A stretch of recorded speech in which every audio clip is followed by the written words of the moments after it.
Hello दोस्तों, हमारे channel movies for you में आपका स्वागत है, जहां हम अच्छी से अच्छी मूवीज़ को एक्सप्लेन करते हैं। और आज हम जिस मूवी के बारे में बात करने जा रहे हैं उसका नाम है इंसेप्शन, जो कि 2010 में रिलीज़ हुई थी। दोस्तों, इस मूवी को 8.8 की IMDb मिली हुई है और 12 साल पुरानी होने के बावजूद भी ये रॉटेन टोमेटोज़ पर 87% फ्रेश है और 91% गूगल यूजर्स ने इसको लाइक किया है। इसके डायरेक्टर हैं क्रिस्टोफर नोलन, जिन्होंने इंटरस्टेलर, डार्क नाइट, टेनेट और प्रेस्टीज जैसी बेहतरीन मूवी को डायरेक्ट किया है। इसके लीड रोल में हम Leonardo DiCaprio, Cillian Murphy, Tom Hardy, Gordon Levitt और एलन पेज को देखते हैं। मैं आपको इसे इसलिए बता रहा हूँ ताकि आप समझ सकें कितनी बेहतरीन मूवी है।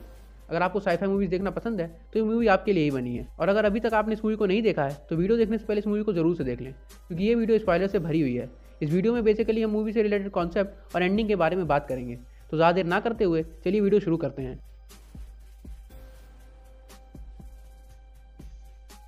मूवी में दिखाए गए सपने भी उसी तरह से काम करते हैं जिस तरह से हमारे सपने काम करते हैं। हम जब सपने में होते हैं तो हमें वो रियल लगता है। हम जज नहीं कर पाते कि हम सपने में हैं या रियल लाइफ में हैं। और जब हमारी आंखें खुलती हैं तो हम ज़्यादा सपना भूल चुके होते हैं। हमें कुछ ही सपने याद होते हैं जिन्होंने हमें काफ़ी इम्पैक्ट किया हो। पर क्या हो जो आप सपने में हो और आपको पता चल जाए कि आप सपने में हैं, तो आप अपने सपनों को पूरी तरह से कंट्रोल कर सकते हैं। वहाँ जो चाहे वो कर सकते हैं, जो चाहे वो बना सकते हैं। अब आप सोच रहे होंगे कि ऐसा पॉसिबल है या नहीं, तो मैं आपको बता दूं कि दुनिया में कुछ ऐसे लोग हैं जो इसे पॉसिबल मानते हैं और वो दावा करते हैं कि वो अपने सपनों को कंट्रोल कर सकते हैं। वे इन सपनों को लूसिड ड्रीम्स कहते हैं और जो लोग ऐसा कर पाते हैं उनको लूसिड ड्रीमर्स कहा जाता है। मूवी में दिखाए गए सभी लोग ट्रेन लूसिड ड्रीमर्स ही होते हैं। चलिए मैं आपसे एक बात पूछता हूँ, क्या आपने कभी सपने के अंदर सपना देखा है? अगर देखा है तो समझ जाइए कि मूवी का कॉन्सेप्ट वही है, और अगर नहीं देखा तो भी समझ जाइए कि मूवी का कॉन्सेप्ट वही है, सपने के अंदर सपने में जाना। मूवी में इन सपनों को 3 लेवल में बांटा है। पहले सपने को लेवल 1 कहा जाता है, उसके अंदर के सपने को लेवल 2 और लेवल 2 के भी अंदर के सपने को लेवल 3 कहा जाता है। यानी कि सपने के अंदर सपना, फिर एक और सपना। इन सपनों में टाइम को लेकर एक खास बात है। रियल लाइफ के कुछ घंटे लेवल 1 के कुछ हफ्तों के बराबर होते हैं, लेवल 1 के कुछ हफ्ते लेवल 2 के कुछ महीनों के बराबर होते हैं, और उसी तरह लेवल 2 के कुछ महीने लेवल 3 के कुछ सालों के बराबर होते हैं। मूवी में कॉब और उसकी टीम जब फिशर के सपनों में जाते हैं तब रियल लाइफ के 10 घंटे उन्हें लेवल 1 में 1 हफ्ता देता है, लेवल 2 में 6 महीने और उसी तरह लेवल 3 में 10 साल। पर कॉब और उसकी वाइफ मॉल कुछ ही समय में 50 साल के लिए सपनों में चले गए थे, क्योंकि वो लोग लिम्बो में गए थे, जिसके बारे में हम आगे डिटेल में चर्चा करेंगे। सपने में एंटर करने के लिए और एक साथ सपने में जाने के लिए मूवी में एक डिवाइस का इस्तेमाल किया गया है, जिसके तारों को कनेक्ट करके हम एक ही सपने में जा सकते हैं। इस डिवाइस के बारे में बस इतना ही पता है कि ये डिवाइस मिलिट्री ने बनाया था, ताकि सोल्जर सपने में ही ट्रेनिंग कर सकें और उनको किसी भी प्रकार की हानि ना हो। यहीं पर आर्किटेक्ट का काम भी आता है।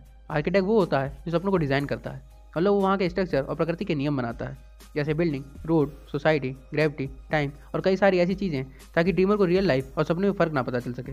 मूवी में आर्किटेक्ट का रोल एलन पेज ने निभाया है। सपने से बाहर आने का तरीका भी हमारी लाइफ से मिलता जुलता है। या तो कोई हमें रियल लाइफ में झटका दे दे या फिर हम सपने में मारे जाएं, जिसे मूवी में किक कहा गया है। पर सपने में मरने से हम लेवल बाई लेवल ही सपने से बाहर आ पाएंगे। जैसे मान लीजिए कोई लेवल 2 के सपने में है, अब वो लेवल 2 के सपने में मरेगा तब वो लेवल 1 के सपने में जागेगा। अब उसे लेवल 1 के सपने में मरना होगा ताकि वो रियल लाइफ में जाग सके। अगर आप ये चेक करना चाहते हैं कि आप सपने में हैं या रियल लाइफ में, तो इसके लिए मूवी में 2 तरीके बताए हैं। जिसमें पहला तरीका है टोटम का इस्तेमाल करना। टोटम एक छोटा सा ऑब्जेक्ट होता है जिसमें कुछ खास विशेषता होती है, जो कि टोटम के मालिक को ही पता होती है। वो विशेषता टोटम के काम करने का तरीका या उसकी बनावट हो सकती है। इसको आप एग्जाम्पल से बेहतर समझ पाएंगे। मूवी में कॉप के पास एक लट्टू था। जब उसे नचाता था तो अगर लट्टू रुक जाता था तो कॉप समझ जाता था कि वो रियल लाइफ में है, और अगर वह लट्टू नहीं रुकता था और नाचता रहता था तो कॉप समझ जाता था कि वो भी सपने में है। उसी तरह आर्थर के पास एक लाल रंग का पासा था, जिसको उसने इस तरह से बनाया था कि उसकी एक साइड बाकी सभी 5 साइड से भारी थी। तो वह जब भी पासा फेंकेगा तो भारी साइड नीचे चली जाएगी और भारी साइड के अपोजिट वाली साइड ऊपर आ जाएगी। अगर बार बार पासा फेंकने पर भी सेम साइड ऊपर आती है तो आर्थर समझ जाता था कि वो रियल लाइफ में है, और अगर अलग अलग नंबर की साइड ऊपर आती है तो वह समझ जाता है कि वो भी सपने में है। मान लीजिए आर्थर ने 6 नंबर की साइड को भारी बनाया है, तो रियल लाइफ में हमेशा 6 नंबर की अपोजिट साइड यानी कि 1 नंबर की साइड ऊपर आएगी, और अगर अलग अलग नंबर की साइड ऊपर आती है तो वह समझ जाएगा कि वो सपने में है। जो दूसरा तरीका बताया है मूवी में ये पता करने के लिए कि हम सपने में हैं या फिर असल दुनिया में, बहुत ही आसान है और इसको बहुत आसानी से आप रिलेट भी कर पाएंगे। दूसरा तरीका असल में कोई तरीका नहीं बल्कि एक सवाल है, और वो सवाल ये है कि मैं यहाँ कैसे पहुँचा। असल में हम जब भी कोई सपना देखते हैं तो उसे टुकड़ों में देखते हैं। हम कभी भी कहीं भी पहुँच जाते हैं और हमें याद भी नहीं होता, क्योंकि सपने की कोई भी शुरुआत नहीं होती। मैं आपसे एक बात पूछता हूँ, क्या आपको अपने सपने की शुरुआत याद रहती है? ज़्यादातर लोग यही बोलेंगे क्योंकि अपने सपने की शुरुआत याद नहीं रहती, क्योंकि सपने की कोई शुरुआत होती ही नहीं है। अब आप मेरी बात को अच्छे से समझ पाएंगे। तो अगर हम सपने में होंगे तो हम ये नहीं समझ पाएंगे कि हम वहाँ कैसे पहुँचे, और अगर हम असल ज़िंदगी में होंगे तो हमें याद होगा कि हम वहाँ कैसे आए हैं। मूवी में सपनों का इस्तेमाल ज़रूरी इन्फॉर्मेशन को चुराने के लिए किया जाता है, और ये होता है हमारे सबकॉन्शियस माइंड के जरिए। असल में हमारे दिमाग के 2 हिस्से होते हैं, एक कॉन्शियस माइंड और एक सबकॉन्शियस माइंड।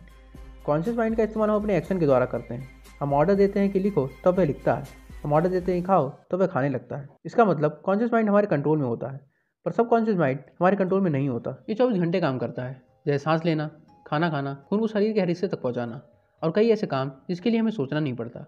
और उसी के साथ हमारा सबकॉन्शियस माइंड कॉन्शियस माइंड से ज़्यादा शक्तिशाली होता है और ये हर तरह की इन्फॉर्मेशन को अपने पास स्टोर करके रखता है। पर सोते समय हमारा सबकॉन्शियस माइंड बहुत वीक होता है और उसमें घुसना बहुत ही ज़्यादा आसान होता है। मूवी में सबकॉन्शियस माइंड का इस्तेमाल करके ही इन्फॉर्मेशन को निकालने की कोशिश की गई है, जिसे एक्सट्रैक्शन कहा जाता है। और इस काम को जो करता है उसे एक्सट्रैक्टर कहा जाता है। इन्फॉर्मेशन को निकालने में सबसे बड़ा रोल आर्किटेक्ट का ही होता है, क्योंकि वही पूरे स्ट्रक्चर को डिज़ाइन करता है जिससे कि ड्रीमर को ये यकीन दिलाया जाता है कि वो रियल वर्ल्ड में है और इन्फॉर्मेशन को निकालना बहुत ही आसान हो जाता है। अब ये जो इन्फॉर्मेशन है वो कोई बोल कर नहीं बताता, बल्कि आर्किटेक्ट एक बैंक वॉल्ट या फिर एक जेल बनाता है। और क्योंकि हमारा दिमाग जेल या वॉल्ट को बहुत ही ज़्यादा सुरक्षित जगह समझता है, तो जरूरी इन्फॉर्मेशन को उसमें डाल देता है और एक्सट्रैक्टर यानी कि चोरी करने वाला उस सपने में जाकर उस वॉल्ट को लोकेट करके इन्फॉर्मेशन को निकाल लेता है।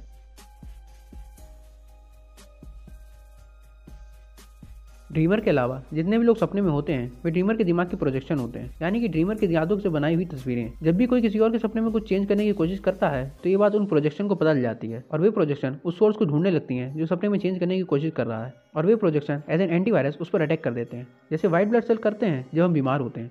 ये चीज़ हमें मूवी में भी दिखाई गई है। जब कॉब एरियाडने को ड्रीम शेयरिंग सिखा रहा था तब एरियाडने अपनी इमेजिनेशन का इस्तेमाल करके कॉब के सपनों को चेंज करने की कोशिश करती है और कॉब के सपने के लोग यानी कि वो प्रोजेक्शन उस पर अटैक कर देते हैं। उसी तरह हम सबकॉन्शियस को ट्रेन भी कर सकते हैं जिससे कि हमारी क्रूशियल इन्फॉर्मेशन को चुराने से प्रोटेक्ट किया जा सके। ये मूवी में हमें दो जगह दिखाया है। एक तो शुरू में जब कॉब साइतो को बोलता है कि वो उसके सबकॉन्शियस को इस तरह से ट्रेन कर सकता है कि उसकी इन्फॉर्मेशन को प्रोटेक्ट किया जा सके, और दूसरा लेवल 1 के सपने में यानी कि बारिश वाले सपने में जब कॉब की टीम फिशर को किडनैप करती है तो कुछ गार्ड उन पर अटैक कर देते हैं। वे गार्ड असल में फिशर के दिमाग की मिलिटराइज प्रोजेक्शन थी, यानी कि उसने अपने दिमाग को इस तरह से ट्रेन किया था ताकि वो अपनी इन्फॉर्मेशन को प्रोटेक्ट कर सके। और जब कॉब की टीम उसको किडनैप करती है तब उसकी प्रोजेक्शन उनको थ्रेट समझती है और उन पर अटैक कर देती है। अब हम मूवी के एक इंपॉर्टेंट पार्ट के बारे में बात करने जा रहे हैं, जो कि है लिम्बो। लिम्बो को मूवी में अनस्ट्रक्चर्ड ड्रीम स्पेस बताया है, यानी कि वो जगह है जहाँ कुछ नहीं होगा। वहाँ से इनडेफिनिट सबकॉन्शियस और इनडेफिनिट टाइम होगा। पर अगर कोई पहले वहाँ गया होगा और उसने वहाँ कुछ बनाया होगा तो उसके द्वारा छोड़ी गई सभी चीज़ें वहाँ पर होंगी। लिम्बो में जाने के दो तरीके हैं। पहला तो है सपने के अंदर लेवल बाई लेवल घुसते जाना, जो कि कॉब, मॉल और एरियाडने के साथ हुआ था। और दूसरा तरीका है गहरी नींद के सपने में मारा जाना। मतलब अगर आप सपने में मर गए हैं तो आपको उठ जाना चाहिए, पर गहरी नींद में होने के कारण आप उठ नहीं पाओगे और आप लिम्बो में चले जाओगे। ऐसा मूवी में साइतो और फिशर के साथ हुआ था। वे दोनों ही ड्रीम में मारे गए थे, जिस कारण वे लिम्बो में चले गए थे। अब कुछ लोगों का सवाल होगा, क्या लिम्बो सिर्फ एक जगह है या फिर क्या सबका लिम्बो सेम होता है? तो मेरे अकॉर्डिंग लिम्बो सेम नहीं होता होगा। जैसे हम सबके सपने अलग अलग होते हैं वैसे ही हम सबका लिम्बो भी अलग होता होगा। पर जैसा कि मैंने आपको बताया, मूवी में सभी लोग के सबकॉन्शियस माइंड एक दूसरे से कनेक्ट थे, इसलिए वे लोग सेम ही लिम्बो में गए थे। और अगर आसान भाषा में बोलें तो लिम्बो एक कोमा स्टेज है जहाँ लोग जाके फंस जाते हैं। उनका बाहर आना बहुत ही मुश्किल हो जाता है क्योंकि उनको याद नहीं होता है कि वो लिम्बो में है। उनको ऐसा लगता है कि वो रियल लाइफ में है और वो अपनी लाइफ को वहीं जीने लगते हैं। अब अगर बात करें कि किस तरह से सारे कैरेक्टर लिम्बो से बाहर आए, तो उससे पहले हम ये जान लेते हैं कि कौन कौन से कैरेक्टर लिम्बो में गए थे। मूवी में लिम्बो में 5 लोग गए थे, कॉब, मॉल, साइतो, फिशर और एरियाडने। मैं जितना मूवी को समझ पाया हूँ तो मुझे लगता है कि लिम्बो में मरने से हम सीधा रियल लाइफ में उठेंगे। ये हम कॉब, मॉल और साइतो के साथ होता देख सकते हैं, क्योंकि जब कॉब और मॉल ने खुद को ट्रेन की पटरी पर मार दिया था तब वो सीधा रियल लाइफ में जागे थे और कॉब और साइतो ने सभी लेवल की किक्स को मिस कर दिया था, फिर भी वे दोनों रियल लाइफ में जागे। ऐसा हो सकता है कि उन दोनों ने कॉब की गन से खुद को शूट कर लिया हो। तो इससे यही कंक्लूजन निकलता है कि लिम्बो में मरने से हम डायरेक्ट रियल लाइफ में जागेंगे। और सबसे बड़ा सवाल ये हो जाता है कि फिशर और एरियाडने लेवल 3 में वापस कैसे आए, क्योंकि अगर लिम्बो में मरने से हम डायरेक्ट रियल लाइफ में जागते हैं तो एरियाडने और फिशर लेवल 3 में कैसे वापस आ गए। अगर फिशर की बात करें तो लिम्बो में एरियाडने के फिशर को फेंकने से पहले ही लेवल 3 में ईम्स फिशर को जगाने के लिए उसको इलेक्ट्रिक शॉक दे रहा था, और जब एरियाडने के फेंकने के कारण फिशर लिम्बो में मर गया होगा तो जैसे ही वो रियल लाइफ में जागने वाला होगा तब इलेक्ट्रिक शॉक ने उसके लिए लेवल 3 में पर्सनल किक का काम किया होगा और उसके सबकॉन्शियस माइंड ने उस इलेक्ट्रिक शॉक पर रिएक्ट किया होगा। जैसे कि मूवीज में देखते हैं कि इलेक्ट्रिक शॉक देने से कई बार लोग जिंदा हो जाते हैं, और फिशर के सबकॉन्शियस माइंड ने भी वही किया और फिशर लेवल 3 में वापस आ गया और फिर सबकी तरह लेवल बाई लेवल एक एक किक से रियल लाइफ में वापस आ गया। अब अगर बात करें एरियाडने के बाहर आने की, तो एरियाडने एग्जैक्ट प्लान्ड किक्स के टाइम पर जंप करी थी।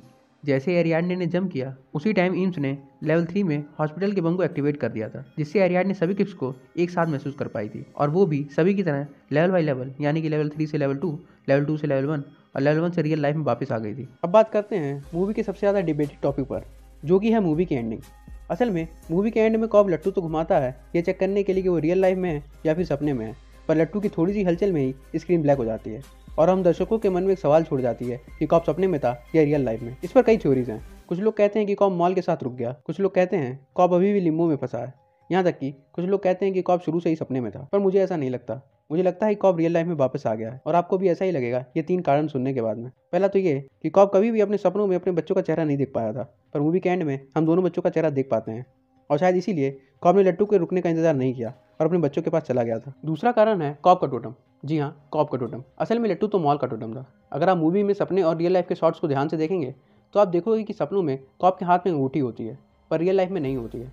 इसका मतलब कॉप का टोटम वो अंगूठी है और मूवी के एंड सीन में भी कॉप के हाथ में अंगूठी नहीं होती है, जो ये बताता है कि कॉप रियल लाइफ में है, ना कि सपने में। तीसरा कारण है माइकल केन का इंटरव्यू। इन्होंने मूवी में कॉप के फादर इन लॉ का रोल प्ले किया है। इनके इंटरव्यू से हमें पता चलता है कि वे सिर्फ उन्हीं सीन्स में थे जो रियल लाइफ के थे और मूवी के एंड में भी हम माइकल को कॉप के साथ देखते हैं, जो बताता है कि कॉप सपने में नहीं बल्कि रियल लाइफ में था। ये वो 3 कारण हैं जिनके चलते मुझे ऐसा लगता है कि कॉप रियल लाइफ में है। दोस्तों, मैं उम्मीद करता हूँ कि इस वीडियो को देखने के बाद इंसेप्शन मूवी से रिलेटेड आपके सभी डाउट क्लियर हो गए होंगे और अगर मैं कुछ भूल गया हूँ या फिर आपको कोई और डाउट पूछना हो तो कमेंट सेक्शन में जरूर बताएं। अगर आपको ये वीडियो पसंद आया हो तो वीडियो को लाइक कर दें, चैनल को सब्सक्राइब करके अपना सपोर्ट दिखाएं और मेरी कमी को कमेंट में लिखना ना भूलें।